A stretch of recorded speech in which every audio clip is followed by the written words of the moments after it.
नमस्कार। मैं आज आपको चांदपुर गढ़ी लिए चलता हूँ, जो प्राचीन गढ़ नरेशों की राजधानी रही है। और ये पहले चांदपुर गढ़वाल परगना ब्रिटिश काल में यहाँ स्थित थी। ये जनपद चमोली के तहसील आदिबद्री के अंतर्गत स्थित है। ये गढ़वाल के 37 राजाओं की राजधानी होने का गौरव इसे प्राप्त हुआ है। स्थापत्य कला का ये बेजोड़ नमूना आप देख रहे हैं। यहाँ पर विशाल प्रस्तर खंडों से इस दुर्ग को बनाया गया है। जब सबसे खास बात यहाँ पर है वो यहाँ की सीवर सिस्टम है। राजाओं के द्वारा यहाँ पर विशाल प्रस्तर खंडों को काट करके सीवर सिस्टम स्थापित किया गया था, जिसके टुकड़े और अवशेष आज भी यहाँ पर आप देख रहे हैं मौजूद हैं। गढ़वाल के प्राचीन राजाओं की राजधानी के अंतर्गत यहाँ पर बहुत से भग्नावशेष खंडहर भी आपको दिखेंगे, जो कि उनके मातहतों के लिए और उनके कर्मचारियों के लिए प्रयुक्त होते थे। ये सब पुरातत्व विभाग द्वारा यहाँ पर इन्हें संरक्षित किया गया है। यहाँ पर इस राजधानी को स्थापित करने का श्रेय राजा कनकपाल को जाता है, जो पवार वंशीय थे। उसके बाद 37वें राजा अजयपाल हुए, जो 1500 ईस्वी में यहाँ पर गद्दी पर बैठे। और वो धर्म और राजनीति के मर्मज्ञ थे, बहुत विद्वान थे और बहुत पुरुषार्थी और बहुत ही कर्मठ प्रशासक उनको माना जाता है। उन्होंने 52 गढ़ों को अपने अंतर्गत ला करके एक गढ़वाल राज्य की स्थापना की। वो 1500 ईस्वी में यहाँ पर गद्दी पर आसीन हुए और उसके पश्चात 1512 में यहाँ से उन्होंने अपनी राजधानी देवलगढ़ चांदपुर गढ़ी में देवलगढ़ श्रीनगर में स्थापित की। यहाँ पर 2 विशाल सीढ़ियाँ यहाँ पर स्थित हैं। इनके बारे में किंवदंती है कि ये सीढ़ियाँ जो है सौरू और भौरू नामक 2 वीर भड़ों के द्वारा यहाँ पर लाए गए थे और दूधातोली की पहाड़ियों से इनको यहाँ पर लाया गया था।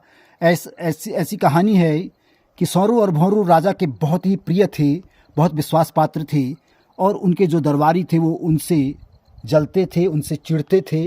जब राजा ने उन्हें आदेश दिया था कि उनसे सलाह लेनी चाहिए अपने दरबारियों से कि कौन उन निर्मित सीढ़ियों को दूधातोली से यहाँ लाएगा, तो उन्होंने 2 नाम सौरू और भौरू के राजा को दिए। जब सौरू और भौरू इन सीढ़ियों को दूर दूधातोली से यहाँ पर लाए, तो बताया जाता है कि जब वापस वो अपने घर डांडा मजाड़ी जा रहे थे तो रास्ते में उनके खून की उल्टी हुई और वो वहीं पर उन्होंने अपने प्राण त्यागे। आज भी वहाँ पर एक उनके स्मारक में एक चबूतरा निर्मित है। यहाँ पर जब ये स्थापित हो रहा था कनकपाल के समय में, तो दूर यहाँ पर एक मढ़ी की स्थापना, शैलेश्वर मढ़ जो मढ़ी है, शैलेश्वर गढ़ में जो है शिवालय की स्थापना हो रही थी। तो वहाँ पर महंत लोग रोज़ाना प्रातःकाल घंटे घड़ियाल के द्वारा जो है अपनी पूजा करते थे। राजा को ये बात अप्रिय लगी और अपने संदेश वाहकों को वहाँ भेज करके उनसे ऐसा न करने को कहा कि किसी प्रकार का शोरगुल वो न करें। लेकिन वो इस बात पर अड़े रहे कि ये तो भगवान की पूजा है, वो तो हमें करनी है और हम हमेशा करते रहे हैं। कहते हैं कि जब राजा के दूतों ने उन्हें ज़बरदस्ती इसे बंद करने को कहा, तो उन्होंने उन्हें उत्तर दिया और श्राप भी दिया कि देखो ये मड़ी रह जाएगी और गढ़ी ढह जाएगी। और सचमुच उनके शब्द सत्य निकले और राजा की जो है गढ़ी ढह गई और मढ़ी आज भी उन्नत भाल लेकर के वहाँ पर खड़ी है, उसी अवस्था में खड़ी है जिस अवस्था में वो निर्मित थी। तो राजा कनकपाल यहाँ से क्यों गए, किस कारण गए और उसके पहले का इतिहास क्या रहा होगा, ये अतीत के अंधकार में है। इसका सही जो क्रमानुसार है तिथिवार इसका इतिहास अभी मिलता नहीं है। इस स्थान पर जो आप ये उत्खनन के द्वारा ये जो भग्नावशेष निकले थे, इसका श्रेय यहाँ पर टिमोथी हर्बर्ट जो कैम्ब्रिज यूनिवर्सिटी के प्रोफेसर थे और 2002 में वो यहाँ पर आए थे, तो हमारी बात भी हुई थी उनसे। तो उन्होंने तब ये भग्नावशेष खंडहर जितने आप यहाँ पर देख रहे हैं, ये उस समय नहीं दिखते थे, सब दबे हुए थे। और उन्होंने जाकर के पुरातत्व विभाग से संपर्क किया और उत्खनन का कार्य यहाँ पर शुरू कराया। और आज अभी ये जो 1.5 एकड़ में फैला हुआ ये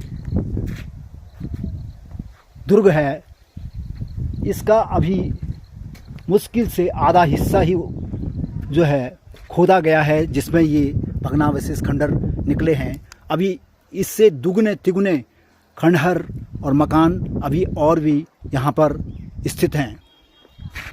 तो प्राचीन गढ़ नरेशों की राजधानी होने के नाते इसका जो महत्व मिलना चाहिए था, 37 राजाओं ने यहाँ पर राज किया और अपनी राजधानी इसे बनाई।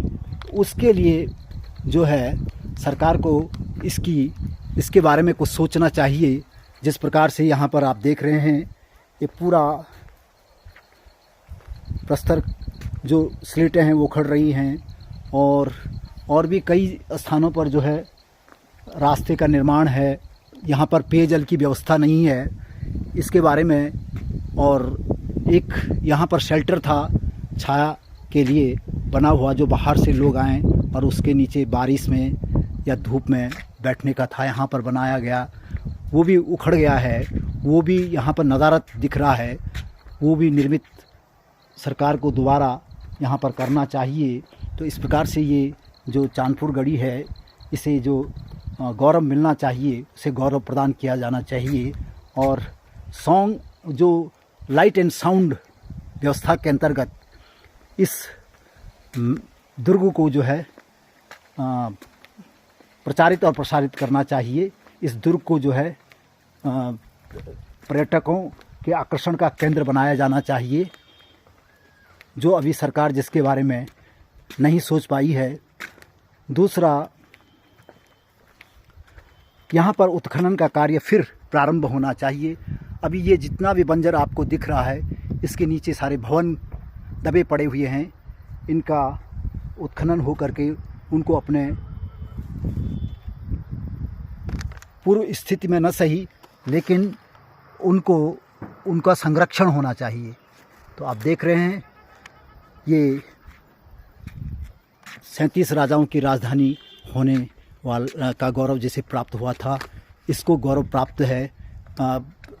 सबसे लंबी राजजात यात्रा प्रारंभ करने का कनकपाल जी को, तो उन्होंने नंदा देवी राजजात यात्रा भी यहाँ से प्रारंभ की थी। आज यहाँ पर